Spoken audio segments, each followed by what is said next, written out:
Los Estados Unidos de América, la nación más poderosa de todos los tiempos. Un buen amigo para tener y un terrible enemigo para enfrentar. Pero la gran democracia de Occidente guarda un secreto particular. Tal vez sea la primera república masónica del mundo, construida sobre pactos secretos que sus propios ciudadanos y el mundo entero desconocen.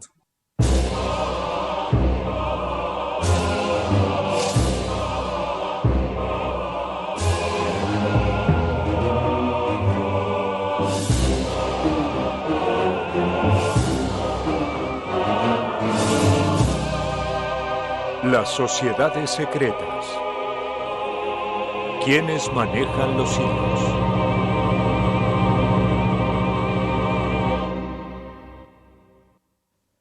La Revolución Americana, la Revolución Francesa y las gestas independentistas latinoamericanas fueron todas impulsadas por o simpatizaban con los francmasones. Pero particularmente en el caso de los Estados Unidos, la influencia masónica no se detuvo cuando alcanzaron su independencia. Sus cofrades participaron del diseño del nuevo país y de su posterior gestión hasta nuestros días. Si eso es bueno o malo dependerá de qué opine cada uno sobre la francmasonería. Y para eso debemos entender primero de qué se trata la francmasonería.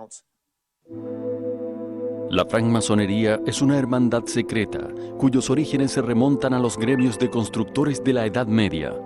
Masón significa albañil en francés. Nació de la necesidad de estos primitivos constructores de proteger celosamente sus complejos conocimientos a fin de preservar su arte. Pero además, su secretismo contribuía a preservar a sus hermanos de la persecución oficial, ya que muchos de los ideales masónicos colisionaban frontalmente con los de la Iglesia de Roma. Con el fin del medioevo, la masonería se reconvirtió en francmasonería o masones libres y aceptados. Libres por no aceptar esclavos o siervos en sus filas, y aceptados por aceptar ya no solo a constructores, sino a cualquier otra persona que jurara fidelidad a sus reglas. La francmasonería se convirtió así en una sociedad secreta anticlerical y antimonárquica que conservó muchos de los símbolos y rituales del gremio de constructores original. Aunque se convirtió en una organización social y civil con objetivos claramente humanísticos, en muchas ocasiones sus operaciones eran secretas y sin lugar a dudas políticas. Durante siglos, la masonería fue perseguida por la Iglesia y los poderes establecidos, a pesar de que muchos reyes y nobles pertenecieron a sus logias. Su habilidad para atraer hasta a aquellos que supuestamente se oponían a ella hacen a la francmasonería aún más intrigante y peligrosa. El origen de la francmasonería en los Estados Unidos se remonta a 1682, cuando el escocés John Skene, miembro activo de la logia Aberdeen, se radicó en la colonia americana de Nueva Inglaterra. 3 años después fue electo vicegobernador de West Jersey. Jonathan Belcher, quien fue gobernador real de Massachusetts y New Hampshire, fue iniciado francmasón en Londres en 1704 y atesora haber sido el primer francmasón nacido en los Estados Unidos. Hasta 1776, lo que hoy conocemos como los Estados Unidos, eran apenas 13 pequeñas colonias agolpadas sobre la costa este, fundadas por ingleses protestantes puritanos, los célebres peregrinos expulsados de Inglaterra por la poderosa Iglesia anglicana. El resto era una extensión inmensa y rica, poblada exclusivamente por tribus indígenas, la cual generalmente fue conquistada a punta de fusil. Esta era una época en que los hombres trabajaban, peleaban y soñaban mientras Dios los vigilaba desde el púlpito. En ese paisaje agreste y puritano, los primeros hermanos francmasones comenzaron a incorporar el pensamiento revolucionario que traían desde Europa. Ideas de libertad de credo, independencia, ciencia, racionalismo y humanismo. La incipiente francmasonería americana estaba fuertemente influenciada por los Rosacruces, Esta era otra sociedad secreta creada en Alemania a principios del siglo XV para estudio de las artes ocultas. Esta influencia impregnó a los francmasones americanos de un profundo sentido místico que se manifestó en símbolos de las culturas egipcia y griega, emblemas que hoy pueden verse en muchos de sus principales símbolos patrios. Los Rosacruces dicen haber fundado su primera logia americana en 1694 en Filadelfia, cuando William Penn, un cuáquero que fundó Pensilvania, la primera comunidad americana con total libertad religiosa, invitó al capítulo de la perfección, presidido por Johann Jakob Zimmermann, a dejar Alemania por su colonia.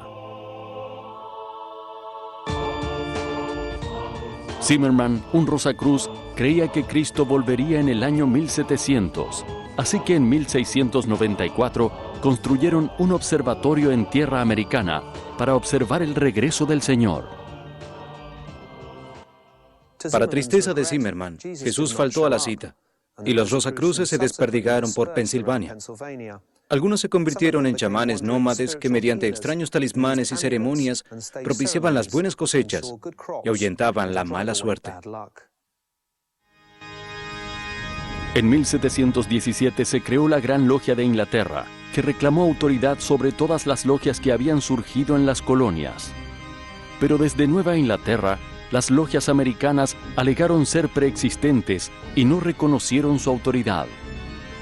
Para contrarrestarla, la Gran Logia de Inglaterra impulsó la creación de sus propias logias adeptas en las colonias. Es importante señalar que la sublevación de las logias americanas con respecto de las logias inglesas predatan la Revolución Americana en muchos años. Así pues, planificadamente o por casualidad, se constituían en las primeras células con ideales independentistas. A medida que crecían en número, la idea de la independencia se esparció por todo el país. En 1776, los Estados Unidos declararon su independencia y pronto adoptaron su constitución.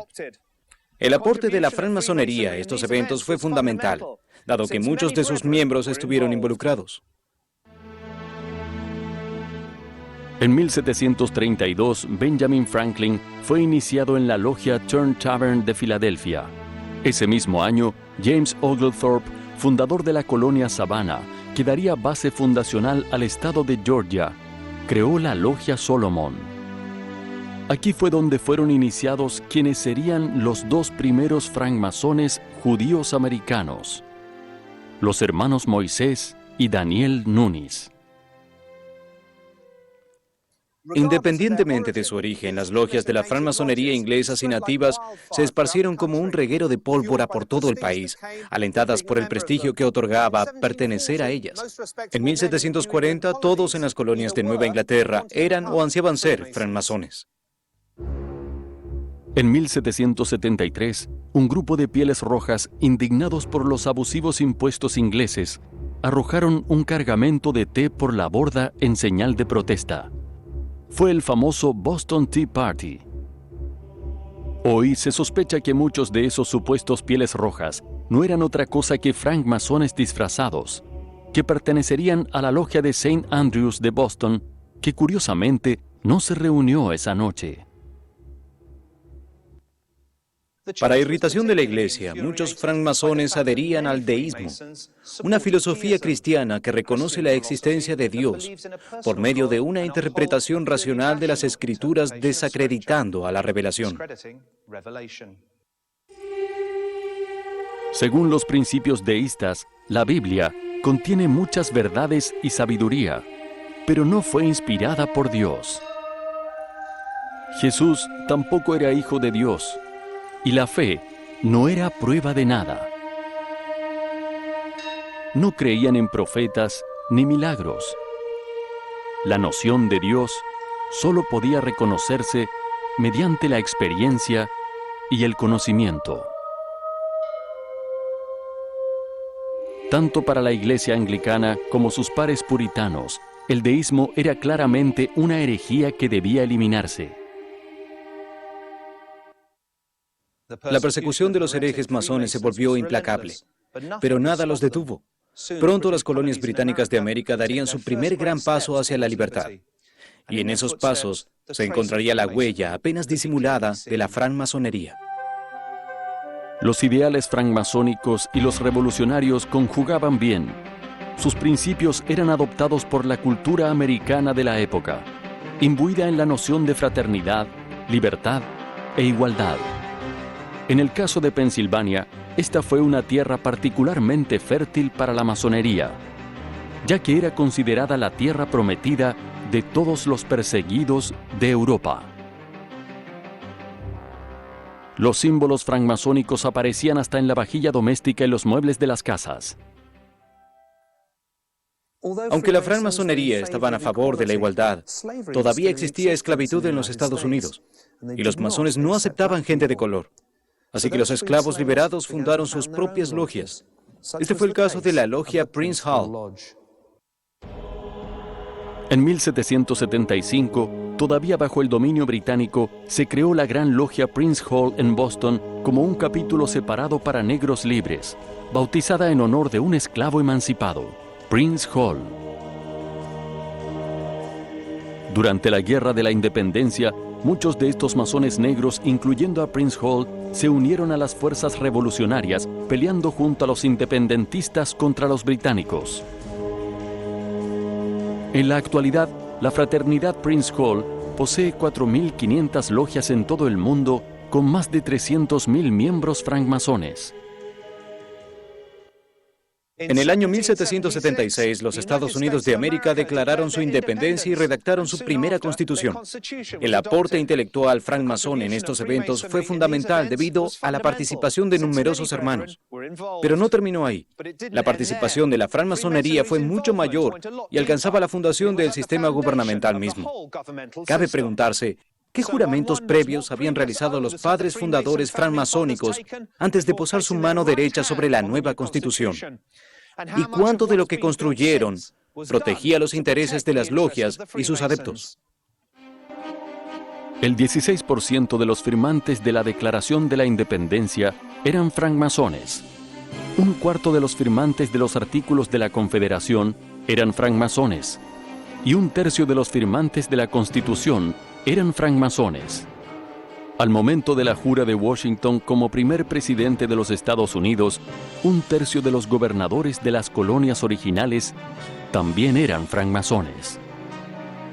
El francmasón John Muhlenberg fue el primer orador de la Cámara de Representantes. Los francmasones John J. Blair y William Cushing fueron jueces de la primera Corte Suprema de los Estados Unidos. Cerca del 46% de los oficiales de la Armada Continental o Ejército de la Independencia y casi la mitad de sus 78 generales eran francmasones. Si nos guiamos por los ideales de libertad y fraternidad de la masonería y nos concentramos en sus aportes positivos, quizás no importaría que los Estados Unidos fuera un país masónico. Pero estamos hablando de una sociedad secreta que desde hace siglos practica rituales y juramentos ocultos, cuyas prácticas se realizan a puertas cerradas. Entonces, ¿qué pasaría si la mayor democracia de Occidente respondiera a los intereses de un pequeño grupo de personas cuyos objetivos se mantienen en secreto de sus propios ciudadanos? ¿Cuánto de aquella frase, todos iguales ante la ley, queda en pie cuando descubrimos que los arquitectos de esta gran democracia pertenecían a sociedades cuyos miembros se protegen unos con otros y que ni siquiera dejan ingresar a mujeres? A partir de la independencia, las logias americanas también se independizaron y dejaron de ocultarse. Comenzaron a abrir sedes en edificios públicos bien visibles. Esto aumentó su popularidad. Los salones masónicos se usaban a menudo con fines civiles y sociales, pues eran de lo mejor en la ciudad. A pesar de su declarada aversión por el proselitismo, las logias francmasónicas eran fuerzas políticas vivas, que actuaban abiertamente, palmo a palmo con los partidos políticos establecidos. Hoy podemos ver innumerables huellas que confirman la presencia masónica en América, diseminadas a la vista de todo el mundo. Desde verdaderos templos hasta detalles y símbolos infiltrados en el diseño de su moneda. Y eso es solo la punta del iceberg. ¿Qué hay debajo del iceberg? ¿Qué es lo que proclaman esos símbolos por lo que más de 360 millones de ciudadanos juran? ¿Cuál es la real ideología del país más poderoso del mundo? ¿Y cómo se traduce en sus actos y a dónde los conduce? Las sociedades secretas. ¿Quiénes manejan los hilos? Estados masónicos de América. A principios del siglo XVIII, la francmasonería se hizo particularmente fuerte e influyente en América del Norte, donde tuvo activa participación en la gestación de lo que hoy conocemos como Estados Unidos de América. Buena parte de sus padres fundadores eran hermanos masones, entre ellos Benjamin Franklin. Franklin fue imprentero, científico, inventor, político y diplomático. En 1726, al regresar de Inglaterra, fundó su propia sociedad secreta, Club del Mandil de Cuero. Posteriormente fue iniciado en una logia de Filadelfia y publicó el primer libro francmasónico de América en 1734, año en que lo nombraron Gran Maestro Provincial de la Gran Logia de Pensilvania. En 1755 participó en la inauguración del primer templo masónico en Filadelfia. Nadie duda de que Franklin dio todo por la causa. Ahora bien, ¿cuál era esta causa? ¿La patriótica o la masónica? ¿Ambas tal vez? Otro famoso francmasón americano fue el mismísimo George Washington, quien hoy cuenta con una estatua alusiva donde posa como Baphomet, un ícono masónico emparentado con Lucifer. ¿Una mera casualidad o algún velado reconocimiento? ¿Qué está tratando de decirnos esta estatua? Los sectores neoconservadores y ultrarreligiosos de los Estados Unidos tal vez deban preguntarse, ¿qué celebran el 4 de julio? George Washington fue iniciado joven en 1752 en Fredericksburg, Virginia, y al año siguiente alcanzó el grado de maestro masón. Juró como primer presidente de los Estados Unidos en el Federal Hall en Wall Street sobre una Biblia prestada por la vecina logia número 1 de St. John.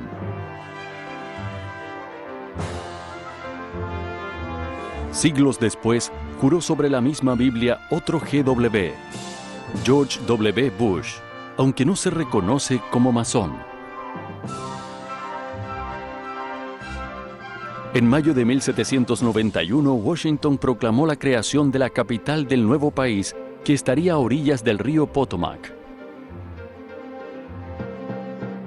Un mes más tarde, un grupo de francmasones se reunió en Alexandria para llevar a cabo una ceremonia en la que pusieron la piedra fundamental de la ciudad, que pronto se llamaría Washington, D.C., y que sería construida sobre símbolos masónicos.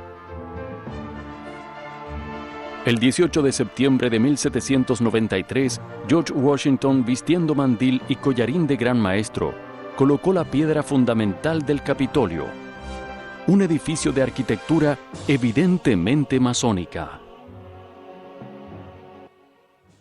La propia capital de los Estados Unidos es quizá la ciudad más poblada de alusiones masónicas en todo el mundo. El diseño de sus edificios, sus estatuas y monumentos guardan antiguas tradiciones que perpetúan los principios francmasónicos sobre los cuales fue fundada. El primer plano de la capital fue diseñado en agosto de 1791 por el ingeniero francés Pierre-Charles L'Enfant. L'Enfant trabajó junto con el ingeniero civil y astrónomo americano Andrew Ellicott, quien relevó el terreno en 1790 bajo las indicaciones de Thomas Jefferson y George Washington. Menos Jefferson, todos eran francmasones. En el plano de L'Enfant, los tres edificios más importantes, el Capitolio, la Casa Blanca y el monumento a Washington, el Obelisco, forman un triángulo rectángulo donde la hipotenusa es la avenida Pensilvania entre la Casa Blanca y el Capitolio. La escuadra es el símbolo masónico por excelencia.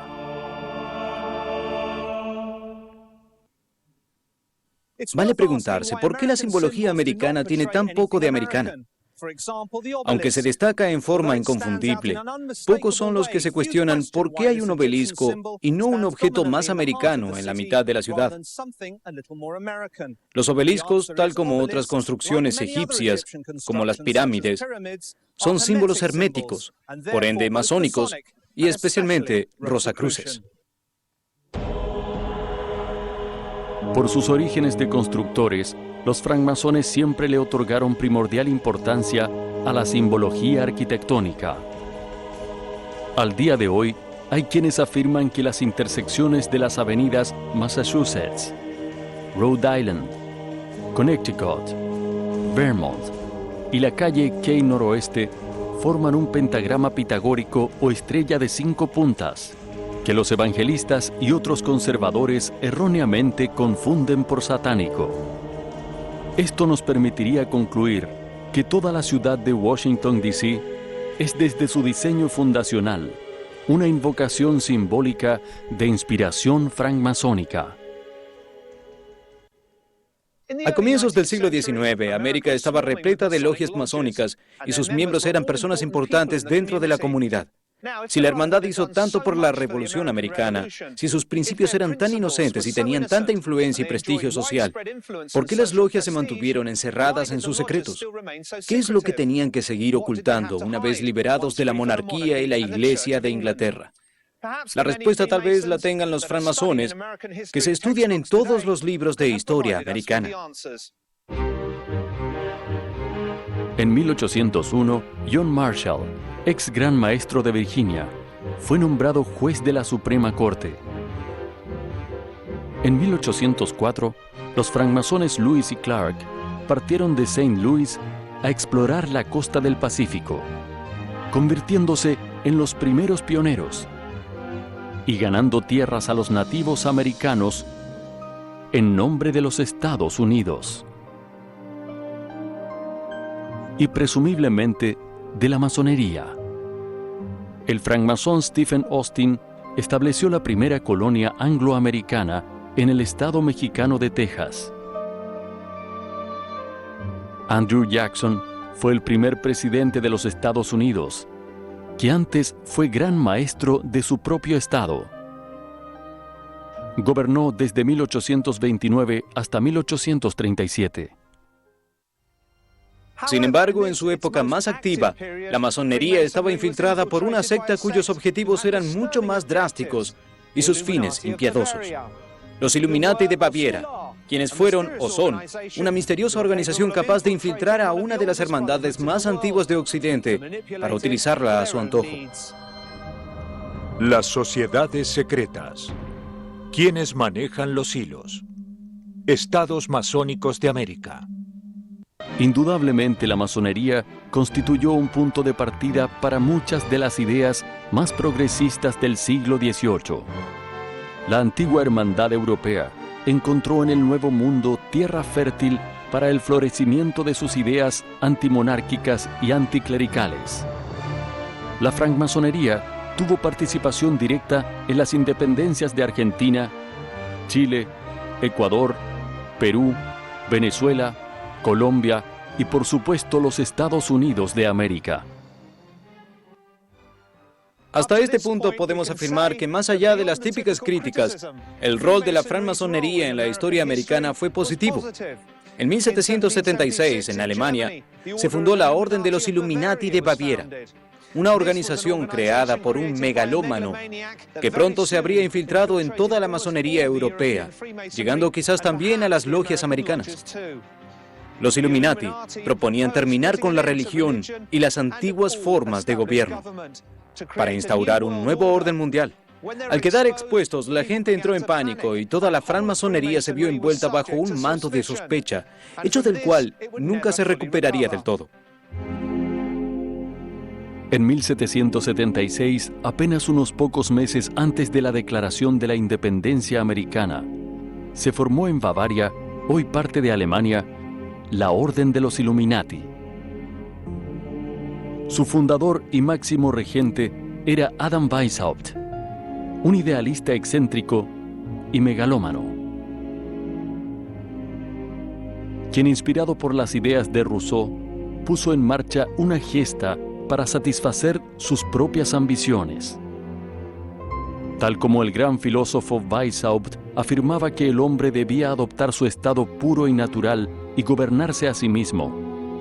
Pero a diferencia de Rousseau, Weishaupt proponía la disolución del Estado, la abolición de la propiedad privada y la prohibición de las religiones. Quería reformar todas las sociedades y culturas existentes para reconvertirlas en un único orden secular encabezado por él mismo. Adam Weishaupt pretendía ser un verdadero dictador planetario. La orden de los Illuminati se expandió por toda Europa y se hizo fuerte entre masones y nobles hasta que fueron descubiertos y presuntamente desarticulados. O eso se creía. Sin embargo, se sospecha que años más tarde, la Revolución Francesa y su posterior etapa de terror fueron cuidadosamente digitadas por los Illuminati. En 1798 se denunció su presencia en América y se despertó una ola de pánico en Nueva Inglaterra. Si ya desde 1776 los Illuminati habían cooptado la francmasonería, cabe preguntarse cuántos de los padres fundadores, además de francmasones, podrían ser Illuminati. Los enemigos de la masonería no pasarían por alto esta ventaja. Con la declaración de la independencia de los Estados Unidos se instauró la libertad de culto. Los sectores conservadores y religiosos estaban furiosos y la campaña antimasónica no tardó en iniciarse. El pánico Illuminati de Nueva Inglaterra pudo haber sido una más de las campañas propagandísticas destinadas a contrarrestar lo hecho por los padres fundadores, o bien pudo haber sido genuino. El hecho es que John Adams, el segundo presidente de Estados Unidos, declaró al 9 de mayo día de ayuno y plegaria para implorar al cielo merced y bendición para la nación en peligro. A partir de la declaración de Adams, la paranoia Illuminati dio paso a la histeria. El prestigioso reverendo Jedediah Morse de Boston se dedicó a lo largo de 3 meses a lanzar diatribas contra lo que llamó una conspiración para atacar la verdadera libertad y religión. Los responsables serían, claro, los Illuminati, quienes pretendían desestabilizar el sistema para desatar el caos y tomar el poder mundial. Las teorías básicas de Morse eran las del francmasón escocés John Robison, que sostenía que los Illuminati que atacaban tronos y altares ya se habían instalado en los Estados Unidos. Los sermones de Morse, junto a vasta circulación de los libros de Robison y los del abad Agustín Barruel, fomentaron esta histeria, generando historias sensacionalistas en los periódicos. A final de cuentas, no se encontró evidencia alguna de una conspiración Illuminati. Sin embargo, hay un dato curioso. Fue el propio Thomas Jefferson, padre fundador del nuevo país, quien curiosamente defendió por escrito a los Illuminati. Desde entonces sería acusado de ser uno de sus infiltrados en América. Luego de leer uno de los libros de Barruel, Jefferson escribió una carta al obispo Madison afirmando que Adam Weishaupt piensa que el hombre puede volverse tan perfecto en el tiempo que podrá gobernarse a sí mismo en toda circunstancia, haciendo todo el bien posible, no dejando otra opción al gobierno más que cederle todo su poder, tornando así, por supuesto, inútil al gobierno político. Esto, como sabe, no se aleja de nuestros propios ideales. ¿Fue Thomas Jefferson un Illuminati? Sus adversarios políticos no tardaron en utilizar esta carta en su contra. El Partido Federalista contraatacó y acusó al Partido Democrático Republicano, encabezado por Jefferson y Madison, de ser títeres, controlados por los Illuminati. La verdad tal vez nunca se conozca, pero vale la pena destacar que el partido de Jefferson y Madison es el antecesor directo de los partidos republicano y demócrata, que gobiernan alternativamente a los Estados Unidos desde la Guerra Civil. El propio diseño del gran sello de los Estados Unidos está plagado de simbología masónica. Algunos incluso dicen que es Illuminati, y está reproducido nada menos que en el billete de $1, la verdadera moneda que rige al mundo. El gran sello de los Estados Unidos data de 1782 y su simbología masónica ha sido acusada de Illuminati y satánica por numerosos sectores conservadores y religiosos. De un lado ostenta el águila calva americana. El diseño original propuesto era un fénix, otro símbolo masónico.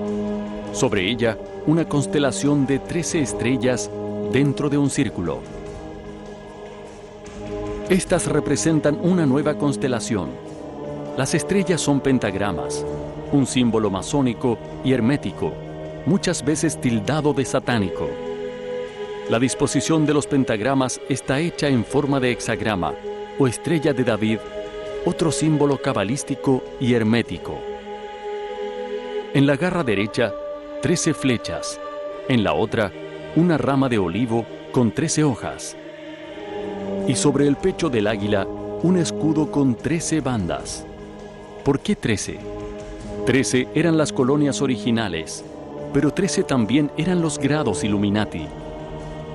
Pero los detalles más curiosos surgen del reverso del sello, donde hay una pirámide trunca de 13 escalones, coronada por el símbolo del gran arquitecto del universo, el ojo que todo lo ve.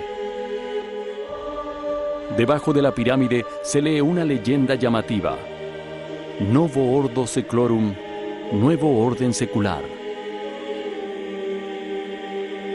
De curiosa similitud con el postulado de nuevo orden mundial de los Illuminati. También es posible trazar un pentagrama teniendo como vértices las letras M, A, S, O, N y el ojo que todo lo ve. Las siglas no solo deletrean la palabra masón, sino también S-M-A-O-N, Santuario Místico Antiguo Orden de Nobles, una orden accesoria de francmasonería. La propia pirámide es un símbolo masónico por excelencia. El año 1776, en números romanos, corresponde a la Declaración de la Independencia, pero también al año de nacimiento de la Orden de los Illuminati. E pluribus unum significa de todos uno, frase que ha sido asociada a los planes Illuminati de dominio mundial bajo un único gobierno. ¿Cuánto de esto es casualidad? ¿Cuánto fantasía y cuánto realidad? Todo es posible, si bien no podemos dejar de lado que la mayoría de estas acusaciones provenían de sectores ultraconservadores que todavía prevalecen en Estados Unidos, clásicamente sensibles, fóbicos, paranoicos y especialmente adeptos al viejo deporte de la caza de brujas. El pánico generado por los sermones de Morse pasó, pero menos de 3 décadas después se desató una verdadera paranoia masiva antimasónica, y esta vez sus miembros serían perseguidos sin cuartel. Las sociedades secretas. ¿Quiénes manejan los hilos? Estados masónicos de América. En septiembre de 1826, en la pequeña población de Batavia, en el estado de Nueva York, desapareció un tal William Morgan. Se trataba de un ex masón y estafador que había amenazado con escribir un libro denunciando públicamente todos los secretos de la sociedad secreta. Hasta ese entonces se habían publicado muchos libros antimasónicos, pero todos ellos escritos por personas ajenas a la hermandad.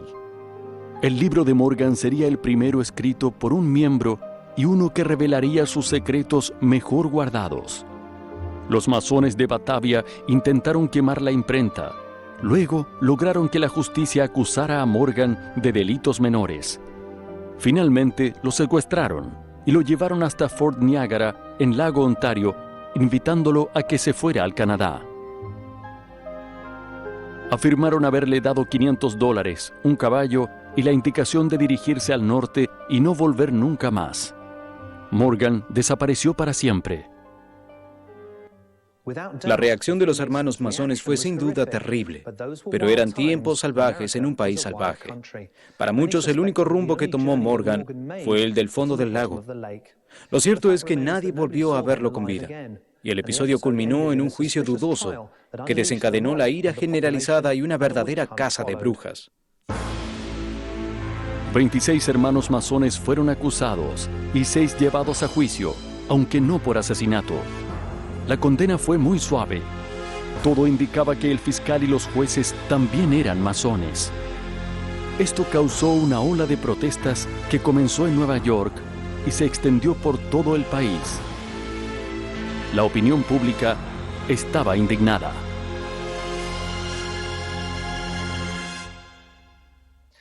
De todas maneras, el libro fue publicado por un osado socio de Morgan. Su tono paranoico y escandaloso lo convirtieron inmediatamente en un bestseller. El americano promedio ya amaba imaginar conspiraciones y adivinar enemigos invisibles. De pronto, la honorable y prestigiosa sociedad se convirtió en una secta siniestra para la opinión pública. El día de San Juan, 3.000 personas se agolparon frente a la logia de Batavia, atacando a los francmasones y destrozando sus instalaciones. En todas las ciudades y pueblos se publicaron listas que denunciaban a los masones locales. En los años siguientes, el antimasonismo se difundió por todos los Estados Unidos. En las elecciones presidenciales de 1832, el partido antimasónico quedó tercero, con el 8% de los votos para su candidato William Wirt, un ex-masón. Se acusaba a la masonería de ser antidemocrática, antiamericana y anticristiana. Un clima de sospecha se difundió en todo el país contra legisladores, jueces y funcionarios masones. No sería la última vez que se crearía un enemigo fantasma en tiempos electorales. Desde 1827 hasta 10 años después, los masones pasaron de 100.000 a 40.000. De las 500 logias activas en Nueva York, solo quedaron 75. Muchas se volvieron clandestinas y abandonaron los banquetes y desfiles anuales.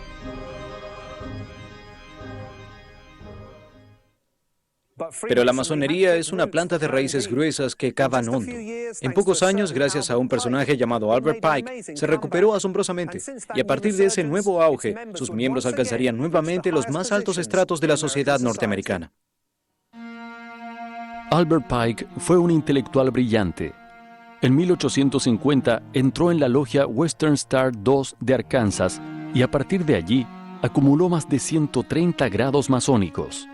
De él se dice que fue un Illuminati y también uno de los creadores del Ku Klux Klan, si bien no hay demasiada evidencia a favor de esto.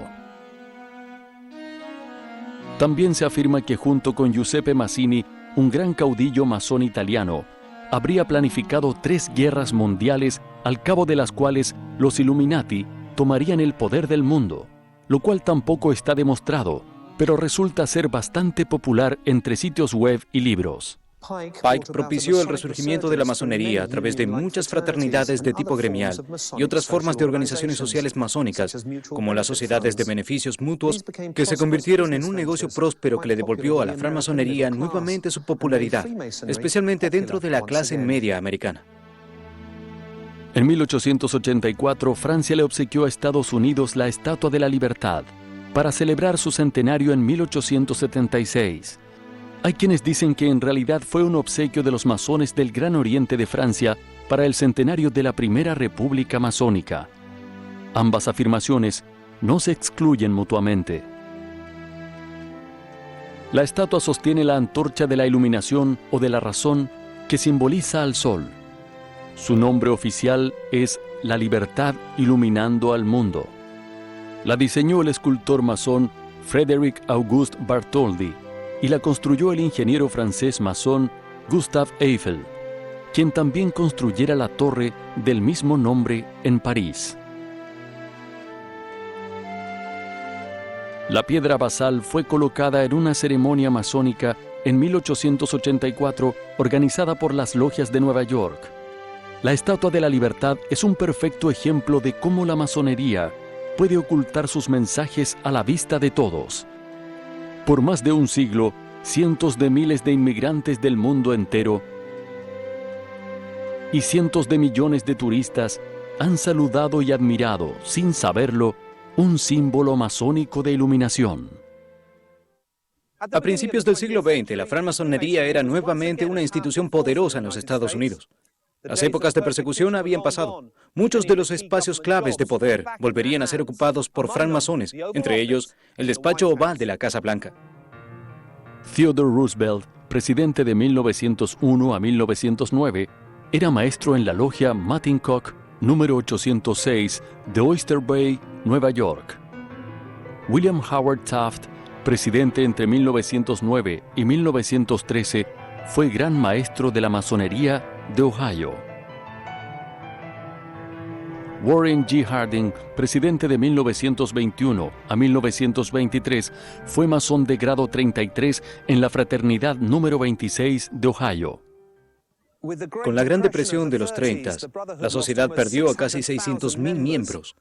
Sin embargo, fue un presidente masón, Roosevelt, quien sacó al país de la catástrofe.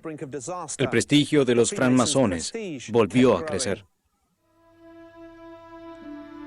El crecimiento de la masonería duró hasta bien entrada la década del 60. De sus filas salían presidentes y senadores como Harry S. Truman, presidente de 1945 a 1953, quien había alcanzado el grado de Gran Maestro de la Masonería de Missouri, máximo grado dentro de la organización.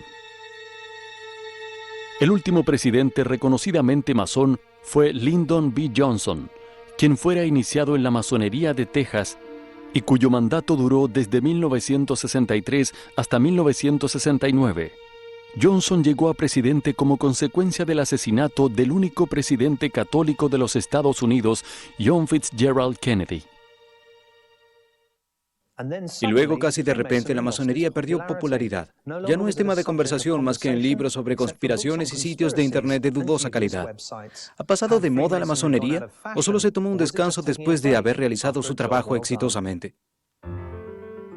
Cuesta creer que la sociedad secreta que más influyó en la creación y formación del Estado más poderoso de la Tierra y cuya presencia es visible en todos sus símbolos nacionales se haya reducido a meros clubes sociales donde ciudadanos vestidos de ropaje exótico practican rituales secretos que alternan con bingos y bailes temáticos.